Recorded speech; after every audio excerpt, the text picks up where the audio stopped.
হ্যাঁ, তা তো বটেই। আমি কেন আপনার কথা ভাবতে যাব? আপনার যত্ন নেওয়ার জন্য তো আমার ফুপি আছেই। বলেই ইনশিরা উমায়েরকে শক্ত করে কোলে চেপে ধরে আর এক সেকেন্ডও সেখানে দাঁড়ালো না। উজায়নের মুখের উপর এক চিলতে রাগী চাউনি ছুড়ে দিয়ে হনহনি উমায়ের ঘর থেকে বেরিয়ে নিজের রুমের দিকে চলে গেল। উজায়ন ইনশিরা যাওয়ার পথের দিকে তাকিয়ে হা করে অবাক হয়ে রইল।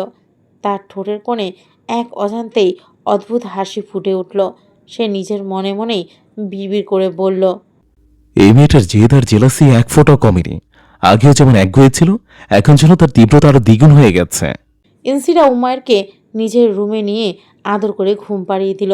উমায়ের ঘুমিয়ে যাওয়ার পর সে নিজের ড্রেসটা একটু ঠিক করে ডাইনিং টেবিলের দিকে গেল রাতের ডিনারের জন্য। আজ নানা ঝামেলার কারণে ওদের ডিনারের সময়টা একটু লেট হয়ে গেছে। ঘড়িতে তখন প্রায় বাজে 11টা। ডাইনিং টেবিলে পুরো পরিবার খেতে বসেছে, শুধু জাহির আর দাদি ছাড়া। ওরা বাড়িতে নেই, গ্রামে গেছে। ইনশিরা ডাইনিংয়ে পা রাখতেই তার পুরো শরীর রাগে আবার রিরি করে উঠল। সে দেখল রাইমা এখনো সুযোগ বুঝে একদম উজাইনের পাশের চেয়ারটা দখল করে বসে আছে এবং অনর্গল হেসে হেসে উজাইনের সাথে কথা বলছে। ইনসিরা এক পলক সেই দৃশ্যটা দেখে নিজের ক্ষোভ চেপে উজাইনের ঠিক বিপরীত পাশের একটা চেয়ারে গম্ভীর মুখে খেতে বসলো। উজাইন আর চোখে ইনশিরার ওই থমথমে আর রাগে লাল হয়ে থাকা ফেসটা দেখে এক সেকেন্ডে বুঝে গেল যে ইনশিরা ভিতরে ভিতরে একদম ফেটে পড়ছে। রাইমার ওভাবে ঘেঁষে বসা যে ইনশিরার পছন্দ হচ্ছে না তা উজাইন স্পষ্ট বুঝতে পারছিল। সে নিজের মনে মনে তীব্র আতঙ্ক আর রোমাঞ্চ নিয়ে রাইমাকে ধুয়ে দিল। উফ, রাহিমা বোন আমার, তুই দয়া করে আমার পাশ থেকে একটু দূরে জানা। আমার বউটা রেগে একদম কাঁপছে। একটু পরে না নির্ঘাত একটা ধামাকা করবে।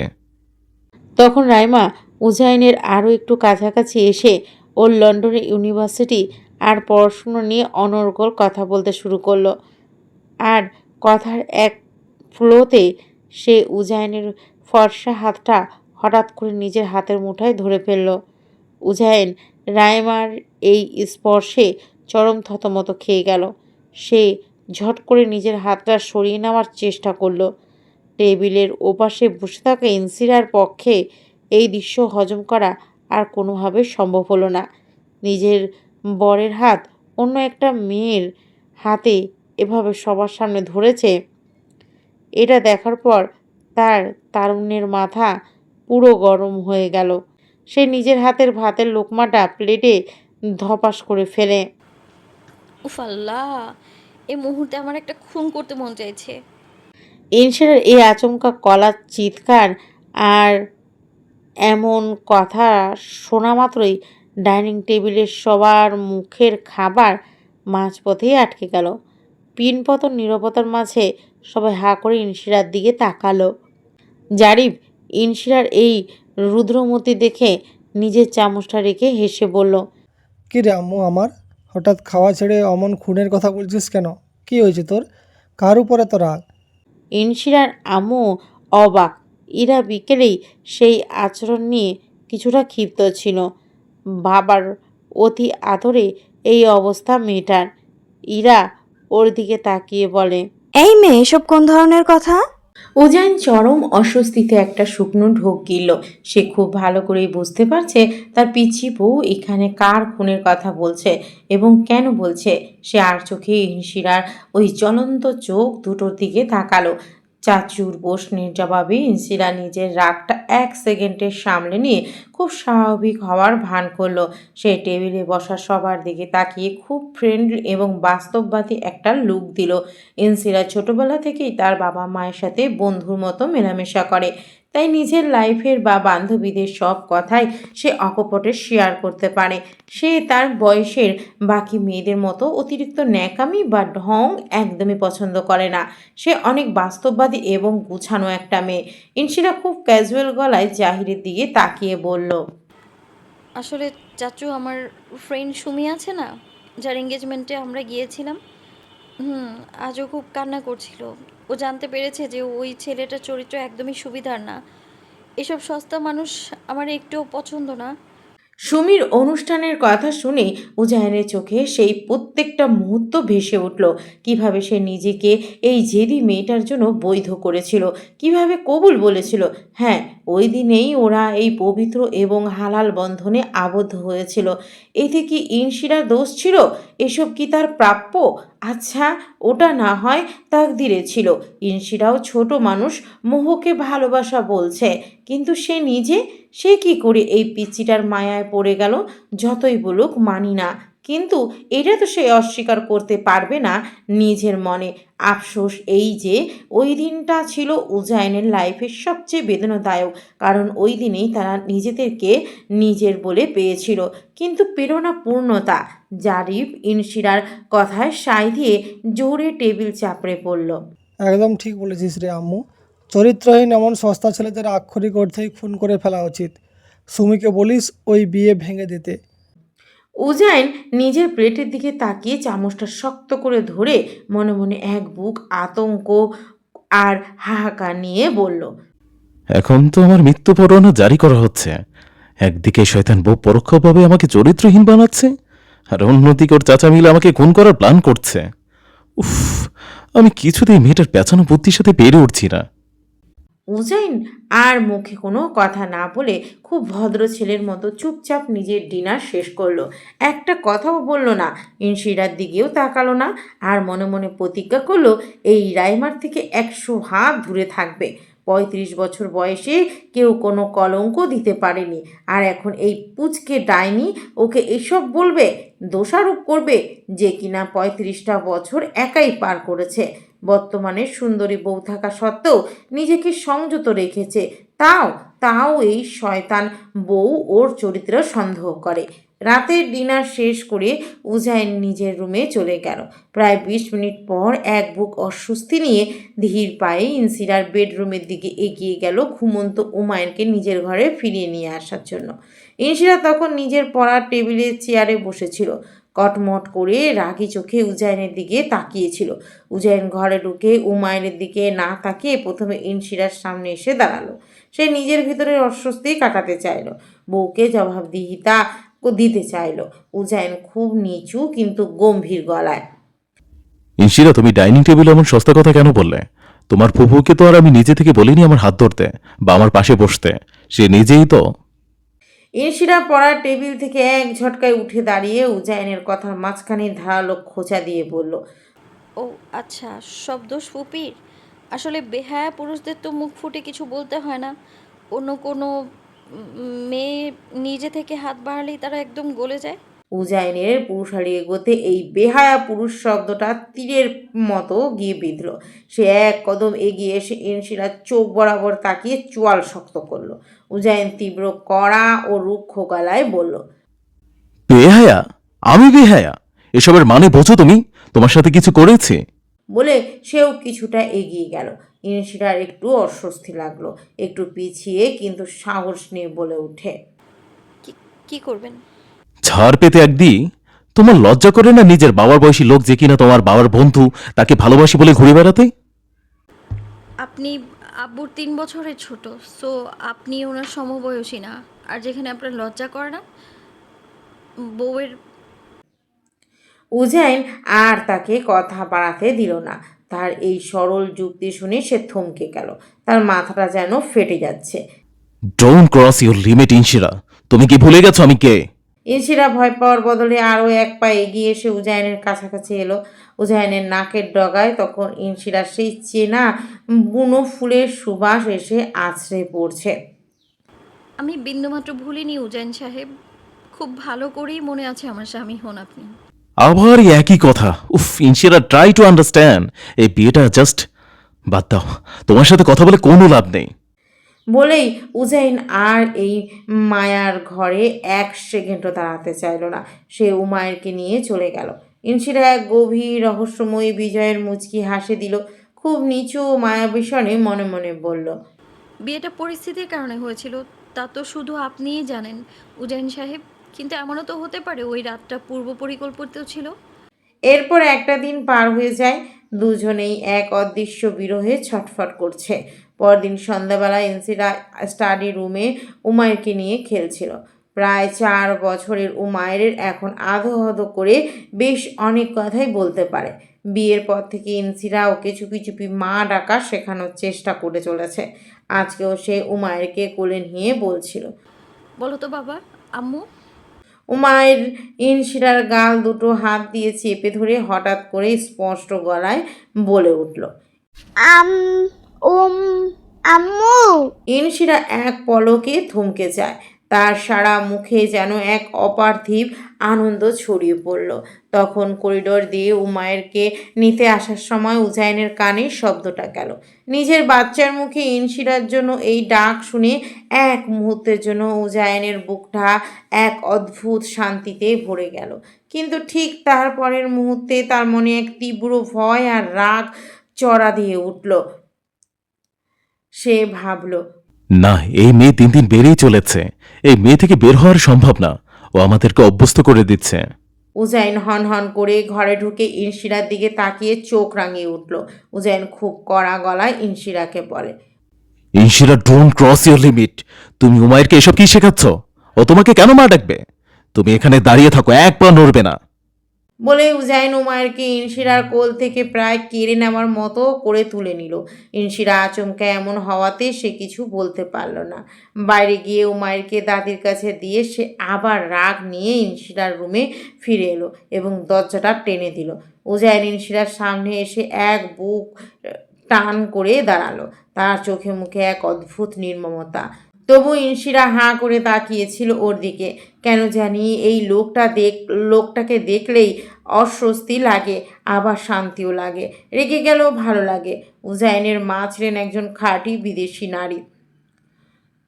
মায়ের সেই ফর্সা গায়ের রং, হালকা নীলচে চোখ আর চমৎকার জিনের ছোঁয়া উজাইনের মাঝেও স্পষ্ট। 35 বছর বয়স হলেও তার সুগঠিত শরীর আর ধারালো চেহারার দিকে তাকালে মনে হয় সে 28 বা 30 বছরের কোনো তরুণ। ইনশিরা, অনেক হয়েছে। যা হয়েছে তা একটা অ্যাক্সিডেন্ট ছিল। আমাদের এবার ডিভোর্স ফাইল করতে। উজাইন কড়াভাবে কথাগুলো বলল, কিন্তু ইনশিরা জেদ ধরে আবার চোখ তুলে তাকিয়ে বলে, আমি বলেছি না আমি ডিভোর্সে রাজি হব না। উজাইন এবার রাগ কমিয়ে খুব শান্ত কিন্তু ধারালো গলায় তাকে বোঝাতে শুরু করলো। বাস্তবতা বোঝার চেষ্টা করো ইনশিরা। আমাদের এইজ গ্যাপ 20 বছর।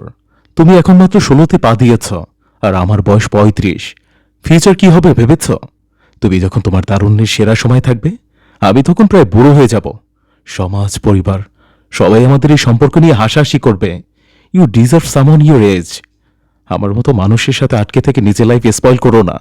ইনশিরা বুক চিরে আসা কান্না চেপে অভিমানের সুরে পড়ল, আপনি না ওই দিন সকালেই বললেন আপনি আপনার বউয়ের রুমে এসেছেন, তাহলে এখন আবার কেন এসব বলছেন? বউ শব্দটা ইনশিরার মুখে শুনতেই উজাইনের ভিতরে সেই আসক্তি আর রাগ একসাথে বিস্ফোরণের মতো ফেটে পড়ল। নিজের উপর নিয়ন্ত্রণ হারিয়ে সে বেখেয়ালিভাবে চরম কিছু কথা বলে ফেলল। উজাইন ইনশিরার একদম কাছে এসে তার চোখ বরাবর তাকিয়ে, হ্যাঁ, বলেছি। আমাদের বিয়ে হয়েছে আজ প্রায় 1 মাস হতে চলল। So as a husband and wife আমাদের তো নেক্সট স্টেপে যাওয়া দরকার, তাই না? চলো। ইনশিরা থতমত খেয়ে চোখ বড় বড় করে কাপা কণ্ঠে বলে, কি বলছেন? উজাইন ওকে ভয় দেখানোর জন্য রুক্ষ তীব্র গলায়, কি মানে? জানো না একটা বিয়ের পর একটা হাজব্যান্ড ওয়াইফ কি করতে হয়? অথচ বিয়ে করে বসে আছো। ইনশিরা একদম অবুঝের মতো। মানে? উজাইন রাগে ফেটে পড়ে, একদম হুট করেই বলে ওঠে, আই মিন ফিজিক্যাল হওয়া। চলো ফিজিক্যাল রিলেশন করি। আসো বেডরুমে, এখানেই হবে স্টাডি টেবিল। ইনশিরা উজাইনের এই চরম কথার গভীরতা পুরোপুরি তার মাথার উপর দিয়ে গেল।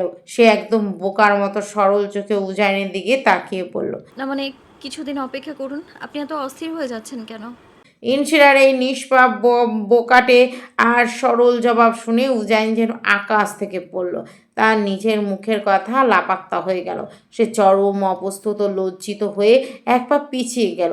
উজাইন কোনো মতে নিজের লজ্জা আর অস্বস্তি ঢাকতে চেঁচিয়ে উঠল, চুপ করো, আমি অস্থির হয়ে যাচ্ছি।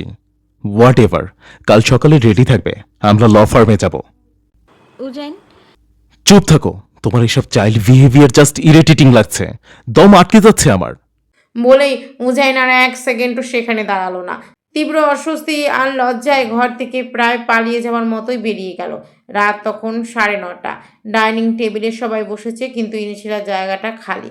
ইরা কিছুটা বিরক্তি আর চিন্তা নিয়ে বলে, মেয়েটার কাণ্ড দেখো, বিকেলে বলল পেটে নাকি ভীষণ খিদে পেয়েছে, আর এখন ডাকতে গেলাম তো বলল খাবে না, ঘুমোবে। কি যে শুরু করলো! মেয়ের এই না খাওয়ার কথা শুনে জাহিরের মনটা কেমন যেন করে উঠল। সে চিন্তিত মুখে টেবিল থেকে উঠে সোজা মেয়ের ঘরের দিকে রওনা দিল। জাহির ঘরে ঢুকে ইনশিরাকে ডেকে তুললেন। ইনশিরা বিছানায় শুয়েছিল। উজাইনের করা বিকেলের আর আগের দিনের অপমানগুলো মনে করে তার চোখ দুটো তখনও ভারী। জাহির মেয়ের মাথায় হাত বুলিয়ে, কি হয়েছে রে আম্মু আমার? শরীর খারাপ? বিকেলে তো বললি খুব খিদে পেয়েছে, এখন না খেয়ে ঘুমাবি কেন? এই 35 বছরে সেই পিচ্ছি ফুটো বাচ্চামো সামলাতে হবে। উফ রে বউ, এইটুকু বকাতে খাওয়া ছেড়ে দেয়, সে আবার বলে ভালোবাসে। উজাইন মনে মনে ভাবছে। সে বুঝতে পারলো বিষয়টা। ইনশিরা বাবার বুকে মাথা রেখে কোনো মতে তার কান্না চেপে বলল, না আব্বু, কিছু হয়নি, এমনি ভালো লাগছে না। কিছুক্ষণ পর ঘরের দরজায় একটা শব্দ হলো। জাহির আর ইনশিরা দুজনেই তাকিয়ে দেখলো উজাইন হাতে একটা ভাতের প্লেট নিয়ে ঘরের ভিতর ঢুকছে। উজাইনকে ওভাবে প্লেট হাতে ঢুকতে দেখে ইনশিরা একেবারে হকচকিয়ে সোজা হয়ে বসলো। তার বুকের ভিতর আবারও ঢিপঢিপানি শুরু হলো। লোকটা হয়তো আবার বকবে। উজাইন জাহিরের দিকে তাকিয়ে প্লেটটা টেবিলের উপর রেখে খুব স্বাভাবিক গলায়, জাহির, তোর মেয়েকে বল খাবারটা খেয়ে নিতে। না খেয়ে এভাবে শুয়ে থাকাটা ঠিক না, না হয় পানিশমেন্ট পাবে। জাহির উজাইনের দিকে তাকিয়ে একটু হাসলেন। বন্ধুর এই দায়িত্ববোধ দেখে তার খুব ভালো লাগলো। জাহির প্লেটটা হাতে নিয়ে, হ্যাঁ উজাইন, তুই ঠিক বলেছিস। নে আম্মু, তোর উজাইন আঙ্কেল নিজে তোর জন্য খাবার নিয়ে এসেছে, এবার লক্ষ্মী মেয়ের মতো খেয়ে নে। জাহির নিজ হাতে ইনশিরাকে লোকমা তুলে খাইয়ে দিতে লাগলেন। ইনশিরা মুখ নিচু করে বাবার হাত থেকে খাচ্ছিল। উজাইন চলে যাওয়ার সময় দরজার কোণ থেকে উজাইন আর চোখে ইনশিরার সেই চিবানোর ভঙ্গি দেখছিল।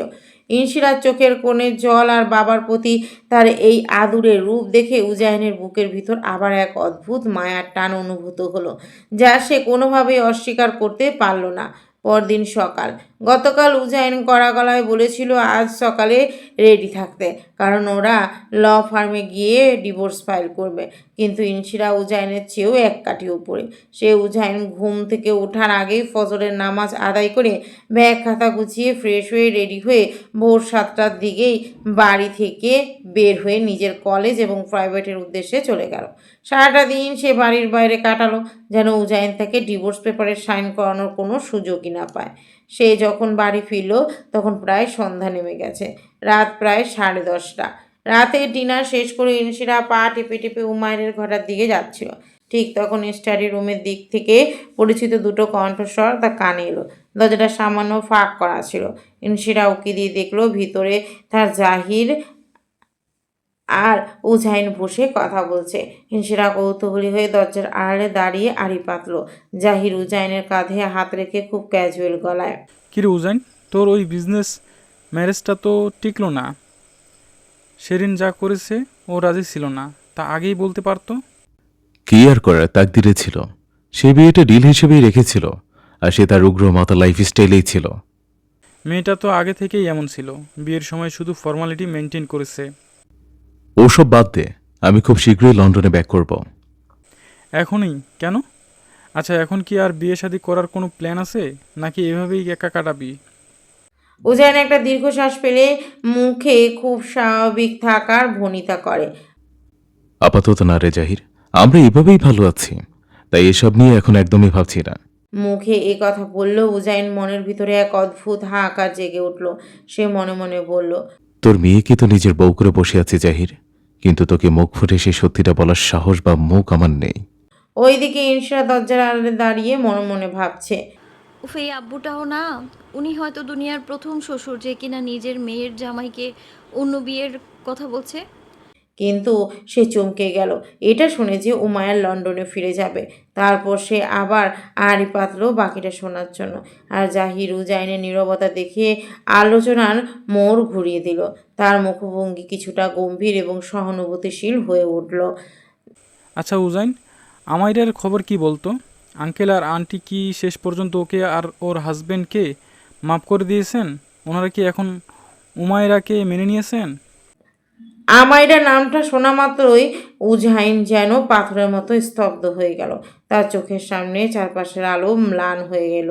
অতীতের এক ভয়ানক কালবৈশাখী ঝড় তার পুরো মগজকে তোলপাড় করে দিল। সে কোনো জবাব দিতে পারল না, শুধু তার অপচেতন মনে ভেসে উঠল এক অভিশপ্ত রাতের স্মৃতি। সেদিন রাতে আকাশ ভেঙে অতিরিক্ত বৃষ্টি হচ্ছিল, চারপাশটা এতই অন্ধকার আর ঝাপসা ছিল যে সামনের রাস্তা কিছু দেখা যাচ্ছিল না। উমাইরা দ্রুত ড্রাইভ করছিল, ওর হাজবেন্ড নিক ওকে শান্ত করার চেষ্টা করছে। ওরা বিয়ের প্রায় 1.5 বছর পর বাড়ি এসেছিল, ভেবেছিল এবার হয়তো একসেপ্ট করে নেবে ওদের, কিন্তু এরকম কিছুই হলো না। উল্টো তার মা বাবা আরও রেগে গিয়েছিলেন। সেই কষ্টেই আমাইরা বেশেমালভাবে ড্রাইভ করছিল, পিছনে উজাইন ওদের ফলো করছে। সেও দ্রুতই ড্রাইভ করছে ওদের গাড়িটা ওভারটেক করার জন্য। হুট করে 1 সেকেন্ডের মধ্যে হেডলাইটের তীব্র আলো চোখের সামনে ফ্ল্যাশ করলো। একটা বিশাল লরি এসে আমাইরাদের কারটাকে ধাক্কা দিল। এক বিকট শব্দে কারটা দুমড়ে মুচড়ে একদম শেষ হয়ে গেল। আমাইরা আর ওর জামাই স্পট ডেড। অতীতের এই তীব্র ট্র্যাজেডি আর কষ্টের ধাক্কা সহ্য করতে না পেরে উজাইনের শ্বাস আটকে আসতে লাগলো। এর মধ্যে হঠাৎ হুমায়ুনের কথা মনে হলো। সে আর এক মুহূর্ত স্টাডি রুমে বসার শক্তি পেল না। উজাইন খুব দ্রুত বসা থেকে উঠে দাঁড়িয়ে কাঁপানো গলায় জাহির, আমি একটু আসছি। বলেই উজাইন প্রায় টালমাটাল পায়ে স্টাডি রুম থেকে বের হয়ে নিজের ঘরের দিকে হনহন করে চলে গেল। দরজার আড়ালে দাঁড়িয়ে থাকা ইনশিরা উজাইনের এই আকস্মিক পরিবর্তন খুব ভালো করেই খেয়াল করলো। সে দেখলো উজাইনের চোখ দুটো লাল হয়ে গেছে এবং সে কাঁপছে। ইনশিরার বুকের ভিতরটা এক অজানা আশঙ্কায় মোচড় দিয়ে উঠল। সে আর দাঁড়িয়ে থাকতে পারল না। উজাইনের পিছন পিছন সে উজাইনের অন্ধকার ঘরের দিকে এগিয়ে গেল। উজাইনের অন্ধকার ঘরে তখন পিনপতন নীরবতা। সে বারান্দার গ্রিলটা শক্ত করে ধরে দাঁড়িয়ে আছে। তার চোখের কোণ বেয়ে অবিরত জল গড়িয়ে পড়ছে, কিন্তু মুখ দিয়ে কোনো আওয়াজ বের হচ্ছে না। সে কোনো শব্দ ছাড়াই কাঁদছে। তার এই আদরের ছোট্ট বোন উমায়রা আর এই পৃথিবীতে নেই, অথচ বোনের শেষ ইচ্ছে রাখতে গিয়ে আর সবাইকে মিথ্যা বলতে হচ্ছে যে সে বেঁচে আছে। এই বিশাল কষ্টের পাহাড় সে একা বুকে চেপে রেখেছে। ঠিক তখনই ইনশিরা খুব আলতো পায়ে ঘরের ভিতরে ঢুকলো। অন্ধকারে উজাইনের সেই ভেঙে পড়া শরীরটা দেখে ইনশিরার মনটা কেঁপে উঠল। সে আলতো করে উজাইনের পাশে গিয়ে দাঁড়ালো। ইনশিরা খুব নরম ও ব্যাকুল গলায়, কি হয়েছে আপনার? আপনি ওভাবে কাঁদছেন কেন? প্লিজ বলুন আমায়। উজাইন চমকে উঠে চট করে চোখ দুটো মুছে নিল। তার কণ্ঠস্বর কাঁপছে। সে ইনশিরার দিকে ঘুরে দাঁড়ালো আর বলল, কিছু হয়নি Inshira, just leave me alone. Please এখন এখান থেকে চলে যাও। ইনশিরা উজাইনের হাতটা ধরতে গিয়েও নিজের হাত গুটিয়ে নিল। না, আমি যাব না। প্লিজ বলুন না, কিসের এত কষ্ট আপনাকে এভাবে শেষ করে দিচ্ছে, বলুন আমায়। উজাইনের ভেতরে জমে থাকা সব ক্ষোভ আর অসহায়ত্ব এইসব তার আর সইছে না। দেওয়াল ঘেঁষে ফ্লোরে বসে পড়তে পড়তে বলে উজাইন তীব্র আকুতি ও ভাঙা গলায়, ইনশিরা, প্লিজ চলে যাও আমার লাইফ থেকে। এই যেটা এবার ছেড়ে দাও। My life is already missed up. তুমি আমার সাথে সুখী হবে না। Please just give me divorce. ফ্লোরে বসে থাকা উজাইন ঠিক সামনে ইনশিরা নিজেও হাঁটু গেড়ে বসে পড়ল। অন্ধকার বারান্দায় তারা এখন একে অপরের খুব কাছে, এত কাছে যে একজনের তপ্ত নিঃশ্বাস অন্যজনের মুখের উপর এসে আছড়ে পড়ছে। ইনশিরার চোখ দিয়ে পানি গড়িয়ে পড়ছে, কিন্তু গলায় একগুঁয়ে জেদ। কেন বারবার ডিভোর্সের কথা বলেন? আমি ভালোবাসি আপনাকে। আমি আপনাকে আপনার সব অতীত, সব কষ্ট সহ কবুল করেছি। আমি আপনাকে কোনোদিনও ছাড়বো না। উফ ইনশিরা, জেদ করা ভালো না। তুমি বুঝছো না, সবাই তোমাকে দোষারোপ করবে, কেউ মেনে নেবে না। জেদ না মুজাহিন, আমি সত্যি আপনাকে চাই। জীবনের প্রত্যেকটা মুহূর্তে চাই। আপনার জন্য সব সহ্য করবো আমি, সব। যে যাই বলুক না কেন। ইনশিরার চোখের সেই নিঃশর্ত ভালোবাসা উজাইনের মগজে এক তীব্র মাদকের মতো কাজ করলো। তার হালকা নীলচে চোখ জোড়া নেশালো হয়ে উঠল। এক দৃষ্টি ইনশিরার দিকে তাকিয়ে রইল। তার ভেতরের সব সামাজিক দেওয়াল, প্রফেসরের গাম্ভীর্য আর অপরাধবোধ 1 সেকেন্ডে ভেঙে চুরমার হয়ে গেল। উজাইন নিজের উপর সব নিয়ন্ত্রণ হারালো আর হঠাৎই কিছুটা এগিয়ে ইনশিরার মায়াবী ঠোঁট জোড়া নিজের ঠোঁটের মাঝে শক্ত করে আঁকড়ে ধরল। ইনশিরা উজাইনের এই আকস্মিক ছোঁয়ায় তীব্রতায় কেঁপে উঠল। তার পুরো শরীর অবশ হয়ে এলো। কয়েক সেকেন্ড পর এক অজানা লজ্জায় আর ভয়ে সে তার ছোট্ট ছোট্ট দুটো হাত দিয়ে উজাইনের বুকে হালকা ধাক্কা দিয়ে নিজেকে সরাতে চাইল, কিন্তু উজাইনও শক্ত শরীরে এক চুলও নড়ল না। সে যেন এক তৃষ্ণার্ত চাতকের মতো ইনশিরার মাঝে হারিয়ে যেতে চাইল। কিছুক্ষণ পর ইনশিরার ভিতরের প্রতিরোধও গলে জল হয়ে গেল। সে আলতো করে উমায়ের সাথে তাল মিলিয়ে এই তীব্র ভালোবাসায় রেসপন্স করতে শুরু করলো। ওর শার্টের কলারটা খামচে ধরে উজাইন তার এক হাত দিয়ে ইনশিরার ফর্সা গলায় জড়িয়ে ধরে তাকে আরেকটু নিজের শরীরের কাছে টেনে আনলো।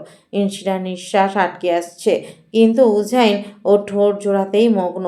সেও হাঁপাচ্ছে। উজাইনের হার্টবিট যেন বুনো ঘোড়ার মতন ছুটছে। অন্ধকারের সেই বারান্দায় দুই জোড়া ঠোঁট এক অদ্ভুত নীরব ব্যাকুলতায় মেতে রইল। হঠাৎ ঠিক যেন এক তীব্র বিদ্যুতের ধাক্কায় উজাইনের মনের ঘোর কেটে গেল। সে এক ঝটকায় ইনশিরাকে নিজের থেকে দূরে সরিয়ে দিল। তার নিজের বুকটা হাঁপড়ের মতো ওঠানামা করছে।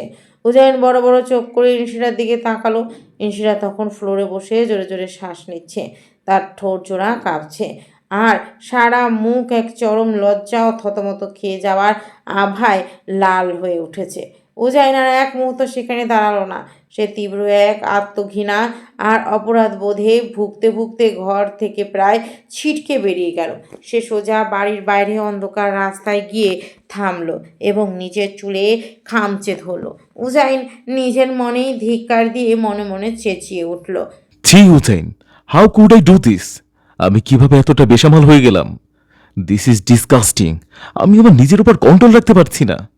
সে বুঝতে পারল এই বাড়িতে আর একদিনও থাকা মানে ইনশিরার এই মায়াজালে সে চিরতরে বন্দী হয়ে যাবে এবং বন্ধুর বিশ্বাস নষ্ট করবে। সে পকেট থেকে ফোনটা বের করলো। রাত তখন প্রায় 12টা। সে সরাসরি তার লন্ডনের অফিসিয়াল অ্যাসিস্ট্যান্টকে ফোন দিল। উজাইন ফোনে অত্যন্ত দ্রুত ও গম্ভীর গলায়, hello, book an emergency flight for me right now. আগামী 2-1 ঘন্টার মধ্যে যেন ফ্লাইট থাকে। I have to return back to night. Assistant ওপাশ থেকে উঠে জানিয়ে দ্রুত কাজ শুরু করলো। কিছুক্ষণের মধ্যে উজাইনের ফোনে কনফার্মেশন মেসেজ চলে এলো। ফ্লাইটের টিকিট কাটা হয়ে গেছে। উজাইন ঘর থেকে হুট করে বেরিয়ে যাবার পর ইনশিরা অন্ধকার ফ্লোরে আরও কিছুক্ষণ ওভাবেই বসে রইল। তার পুরো শরীর তখনও কাঁপছে, বুকটা ধড়ফড় করছে, কিন্তু সেই ভয়ের চেয়েও এক অদ্ভুত অপার্থিব ভালো লাগা তার সারা মনে ছড়িয়ে পড়েছে। সে বিছানায় উঠে এসে লজ্জায় আর তীব্র সুখে বালিশে মুখ গুছে লুটোপুটি খেতে লাগলো। নিজের অজান্তেই তার হাত দুটো বারবার ঠোঁটজোড়ায় স্পর্শ করছিল, যেখানে একটু আগে উজাইন সেই তীব্র ভালোবাসার ছোঁয়া লেগেছিল। সে মনে মনে ভাবল, প্রফেসর সাহেব আমায় ভালোবাসে। উনি মুখ ফুটে না বললেও আজ প্রমাণ করে দিয়েছে উনি আমার। এই সুখের আবেশে উঠে গিয়ে উমায়ের পাশে শুয়েই এক সময় সে গভীর ঘুমে তলিয়ে গেল। এদিকে মাঝরাতে টিকিটের কনফার্মেশন পেয়ে উজাইন যখন ঘরে ঢুকলো, তখন ঘরের মৃদু আলো এসে দেখলো বিছানায় ইনসিরা আর উমায়ের পাশাপাশি ঘুমাচ্ছে। উজাইন তার লাগেজটা দরজার পাশে রেখে ধীর পায়ে বিছানার কাছে এসে দাঁড়ালো। ইনসিরার নিষ্পাপ ঘুমন্ত ফেসটার দিকে তাকিয়ে তার বুকের ভিতরটা মোচড় দিয়ে উঠল। সে খুব সাবধানে উমায়েরকে কোলে তুলে নিল। ঘর থেকে বের হওয়ার আগে উজাইন আর নিজেকে ধরে রাখতে পারল না। সে আলতো করে ঝুঁকে এসে ইনশিরার কপালে নিজের ঠোঁট দুটো ছোঁয়ালো। এক পরম মায়া আর আজীবনের বিরহের এক শেষ চুমো। মনে মনে বলল, I am sorry little but, আমি ফিরে যাচ্ছি, কারণ আমি তোমাকে খুব বেশি ভালোবেসে ফেলেছি। উজাইনের চোখ থেকে এক ফোঁটা পানি গড়িয়ে পড়ল ইনশিরার গালে। সে হালকা নড়ে ওঠে। উজাইন আর দাঁড়ায় না। ঘর থেকে বের হয়ে ট্যাক্সিতে ওঠার পর জাহিরের ফোনে একটা টেক্সট মেসেজ পাঠিয়ে দিল। জাহির, খুব ইমার্জেন্সি একটা অফিসিয়াল কারণে আমাকে মাঝরাতে লন্ডনের উদ্দেশ্যে রওনা দিতে হলো। তোদের না বলে বের হওয়ার জন্য ক্ষমা চেয়ে নিচ্ছি। পরদিন সকাল ইনশিরা যখন ঘুম ভাঙল, সে চোখ মেলে চারপাশে তাকিয়ে একটু অবাক হলো। সে এখনও উজাইনের রুমেই শুয়ে আছে, কিন্তু উমায়ের পাশে নেই। উজাইনের চশমা, ল্যাপটপ বা কোনো জিনিসপত্রেরও ডিস্কে দেখা যাচ্ছে না। ইনসিরা একটু লজ্জা পেয়ে চট করে বিছানা থেকে নেমে নিজের রুমে চলে গেল এবং ফ্রেশ হয়ে নিল। তার মনে তখনও কাল রাতের সেই নিষাক্ত প্রহরের দোলা। সকাল গড়িয়ে দুপুর হতে চলল। ব্রেকফাস্টের সময় টেবিলে উজাইন বা উমায়ের কাউকে দেখা যায়নি। ইনসিরা ভেবেছিল হয়তো উজাইন ব্যবসার কোনো কাজে সকালে উমায়েরকে নিয়ে বাইরে গেছে, কিন্তু বেলা 12টা বেজে যাওয়ার পরও যখন ওদের কোনো খোঁজ নেই, তখন ইনসিরার বুকের ভিতরে এক অজানা আশঙ্কা খেলা করতে লাগলো। তার আর তর সইল না। সে ড্রয়িং রুমে গিয়ে তার বাবা জহিরকে সরাসরি জিজ্ঞেস করলো। ইনসিরা বুকের ধরপড়ানি লুকিয়ে স্বাভাবিক গলায়